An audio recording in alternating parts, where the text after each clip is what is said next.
Nah, jadi salah satu yang mereka sepakati adalah bahwa habaib ini harus didegradasi. Nah, jadi bagaimana supaya mereka tidak punya pengaruh lagi di tengah masyarakat? Degradasi. Caranya, satu, tasydikun nasab, bikin ragu di tengah umat tentang keabsahan nasab mereka.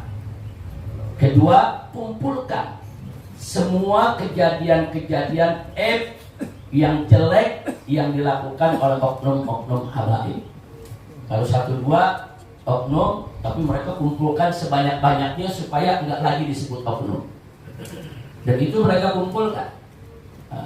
Jadi mereka sepakat kumpulkan, bahkan kumpulkan juga korban-korbannya, wawancarai mereka, bikin videonya dan seterusnya. Nah, itu dalam rangka untuk mendegradasi.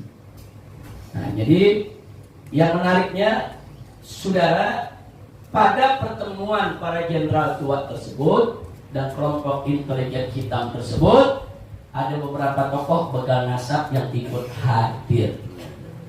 Saya tidak perlu sebutkan namanya, saudara ikut hadir dan ikut memberikan kontribusi. Nah, kontribusi dia jelaskan bagaimana cara menyerang nasab habaib, bla bla bla bla bla, dan itu menjadi tugas dia, saudara.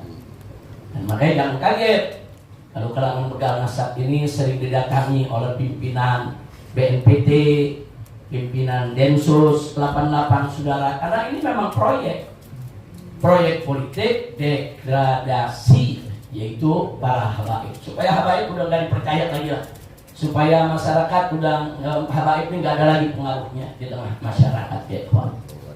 Nah, ini sengaja saya sampaikan supaya kita tahu. Berkali-kali saya sering teriak di mimbar, ini gerakan politik, ini gerakan politik. Jadi bukan sekedar gerakan diskusi ilmiah, tesis ilmiah, bukan. Ini gerakan politik, saudara. Karena memang tidak bisa dipungkiri pengaruh habaib di Indonesia luar biasa, saudara.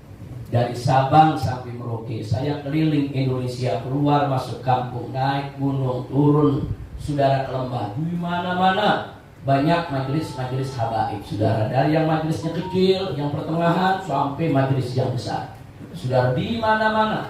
Saudara, nggak ada satu pulau pun di Indonesia yang nggak ada majelis habibnya, saudara. Nah, jadi pengaruh itu sebetulnya kalau ketika itu, saudara, 3 tahun yang lalu, kalau ketika itu rezimnya berpikir positif, untuk ini mestinya dirangkul, ini mestinya dimanfaatkan, nah, untuk kemajuan bangsa dan